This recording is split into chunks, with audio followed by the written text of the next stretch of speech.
Pemirsa, apakah MUI telah merampungkan fatwa untuk penanganan jenazah dalam situasi pandemi COVID-19? Kami telah terhubung dengan Sekretaris MUI Bidang Fatwa Asrorun Niam Soleh. Selamat malam. Assalamualaikum, Pak Niam. Assalamualaikum warahmatullahi wabarakatuh. Selamat malam, Mbak. Gimana kabar? Baik, Pak Niam. Bagaimana hasil pembahasan fatwa penanganan jenazah dalam situasi pandemi COVID-19? Ya, terima kasih Mbak. Perlu kami sampaikan kepada masyarakat bahwa Majelis Ulama Indonesia melakukan ikhtiar dengan sangat sungguh-sungguh dan juga responsif terkait masalah penanganan wabah 19 ini, khususnya yang terkait dengan masalah setelah adanya permohonan fatwa mengenai dua hal. Yang pertama terkait dengan pelaksanaan bagi tenaga medis yang mengenakan alat pelindung pada saat merawat pasien COVID-19. Kemudian yang kedua terkait dengan pengurusan jenazah bagi korban COVID-19.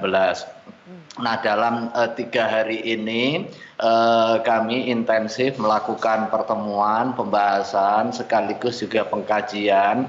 Dan alhamdulillah sore ini kami sudah menuntaskan penetapan fatwa nomor 17 tentang pedoman kaifiat sholat bagi tenaga medis yang mengenakan alat pelindung diri saat merawat dan menangani pasien COVID-19.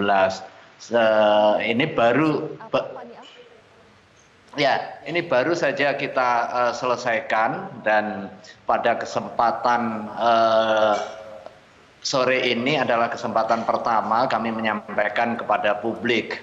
Jadi fatwa nomor 17 ini sebagai tindak lanjut dari fatwa nomor 14 tentang tentang pelaksanaan ibadah dalam wabah COVID-19. Ada 11 item yang menjadi panduan bagi tenaga kesehatan muslim dalam bertugas. Mungkin sekilas saya sampaikan. Yang pertama, tenaga kesehatan muslim yang bertugas merawat pasien COVID-19 dengan memakai APD lengkap, jadi yang tertutup seluruh tubuhnya, prinsipnya tetap wajib melaksanakan sholat fardu dengan berbagai kondisinya. Nah, kondisi-kondisi itu dirinci. Yang pertama, dalam kondisi ketika jam kerjanya sudah selesai atau sebelum mulai kerja ia masih mendapati waktu sholat, dia sholat dulu sebelum tugas atau setelah tugas. Kemudian dalam kondisi ia bertugas mulai sebelum masuk waktu zuhur atau maghrib dan berakhir masih berada dalam waktu asar atau isya, maka ia boleh melaksanakan sholat dengan cara jamak takhir. Nah, ini kondisi yang kedua yang bisa diambil oleh tenaga kesehatan. Kemudian kondisi ketika ia bertugas mulai saat waktu zuhur atau maghrib, dalam rentang waktu dia tidak dapat melaksanakan sholat asar, maka dia boleh melaksanakan takdim. Jadi takdim di zuhur atau di maghrib. Kemudian yang kelima, kondisi ketika jam kerjanya berada dalam rentang waktu 2 sholat yang bisa dijamak, untuk memudahkan pelaksanaan sholat bagi tenaga kesehatan, dia boleh melaksanakan sholat jamak. Yang berikutnya, kondisi ketika jam kerja berada dalam rentang waktu sholat dan ia memiliki wudhu, maka ia boleh melaksanakan dengan kondisi dia memakai APD lengkap sekalipun mukanya tertutup. Baik. Kemudian dalam kondisi ia sulit berwudhu, dia boleh bertayamum. Nah, ini yang terakhir yang penting untuk disampaikan kepada publik, bahwa dalam kondisi dia hadas, dia tidak memiliki wudhu dan ada kesulitan, maka ia boleh melaksanakan sholat dalam kondisi tidak suci dan nggak perlu mengulangi lagi. Ini untuk memberikan kemudahan. Ketika dia memakai pakaian lengkap dan dalam posisi itu, dia kesulitan untuk wudhu atau kesulitan untuk tayamum, maka dia boleh melakukan sholat dalam kondisi apa adanya tanpa harus mengulangi. Oke, baik. Pak Niam, kita akan lanjutkan lagi usai jeda. Kami masih akan kembali pemirsa sesaat lagi. Kami kembali melanjutkan perbincangan bersama dengan Sekretaris Umum Bidang Fatwa MUI, Asrorun Niam Soleh. Pak Niam, tadi Anda menjelaskan fatwa tentang pedoman kaifiat sholat bagi tenaga kesehatan yang memakai alat pelindung diri saat menangani pasien COVID-19. Lalu bagaimana dengan fatwa mengenai penanganan jenazah yang terkait dengan COVID-19? Apakah sudah selesai juga fatwanya? Ya, terima kasih. Secara bersamaan masalah pengurusan jenazah ini kami bahas juga secara paralel ya.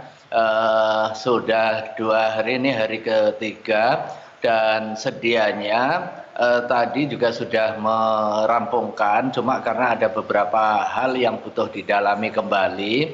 Insya Allah habis Isya ini akan kembali dibahas. Dan alhamdulillah kontribusi para kiai yang tergabung di dalam pimpinan dan anggota komisi fatwa begitu tinggi dengan antusiasme serta komitmen untuk menyelesaikan masalah ini agar bisa dijadikan panduan bagi masyarakat. Pertemuan melalui online, lebih dari 37 para ulama bergabung di dalam pembahasan ini. Posisi terakhir sudah drafting final, tinggal malam ini dilakukan penyisiran, sinkronisasi sekaligus juga penetapan fatwanya. Sebagai penjelasan awal, yang pertama ada penegasan kembali fatwa yang sudah ditetapkan pada beberapa waktu yang lalu, yaitu fatwa nomor 14 tahun 2020 di angka 7 itu sudah menetapkan bahwa proses pengurusan jenazah yang terpapar 19 terutama yang terkait dengan memahami itu harus dilakukan sesuai dengan protokol medis. Nah, ini semata untuk kepentingan bagi orang yang hidup agar tidak penularan dan juga kontaminasi. Kemudian yang terkait dengan penyolatan dan juga penguburan ini bisa dilaksanakan, tetapi tetap harus menjaga kewaspadaan. Intinya bagi umat Islam yang wafat karena wabah, termasuk wabah COVID-19, ini secara syar'i masuk kategori syahid. Tetapi beda syahidnya syahid di medan perang, syahidnya ini syahid hak-hak jenazahnya tetap harus dipenuhi, mulai dari memandikan, mengafani, mensalatkan, menguburkan semaksimal mungkin. Jika memang secara teknis tidak memungkinkan, maka nanti ada alternatif-alternatif yang bisa diikuti. Intinya adalah yang pertama memenuhi hak-hak dasar jenazah yang menjadi kewajiban yang bersifat fardu kifayah, tapi kemudian yang kedua ada hal yang lebih tinggi derajatnya, yaitu perlindungan kepada yang hidup agar tidak membahayakan. Saya kira itu. Baik. Intinya 2 poin itu ya. Pak Niam, kita akan lanjutkan kembali. Saya akan sampaikan terlebih dahulu informasi. Kita kembali bergabung dengan Sekretaris Umum Bidang Fatwa MUI, Asrorun Niam Soleh. Pak Niam, pemerintah melalui Kementerian Perhubungan tadi sudah mengimbau masyarakat untuk tidak melakukan mudik. Dari Kepala Daerah juga sudah mengimbau masyarakat untuk tidak melakukan mudik untuk mencegah penyebaran COVID-19. Bagaimana tanggapan MUI dan apakah mungkin MUI juga mengeluarkan fatwa terkait dengan mudik ini? Ya, intinya adalah masalah kemaslahatan publik didahulukan. Soal mudik atau tidak mudik itu nanti teknis melihat perkembangan, tetapi kalau memang perkembangan nantinya penyebaran wabah COVID-19 masih belum terkendali dan masih membutuhkan physical distancing, saya kira kepentingan kemaslahatan untuk tidak mudik itu menjadi lebih besar daripada kemaslahatan untuk bersilaturahim dan juga bermaaf-maafan.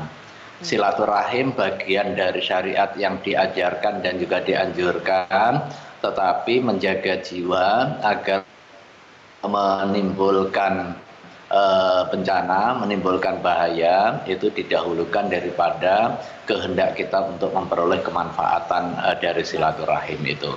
Tetapi tentu kita melihat perkembangan berikutnya. Baik, terima kasih Sekretaris Umum MUI Bidang Fatwa Asrorun Niam Soleh telah bergabung bersama kami di Prime Time News malam ini.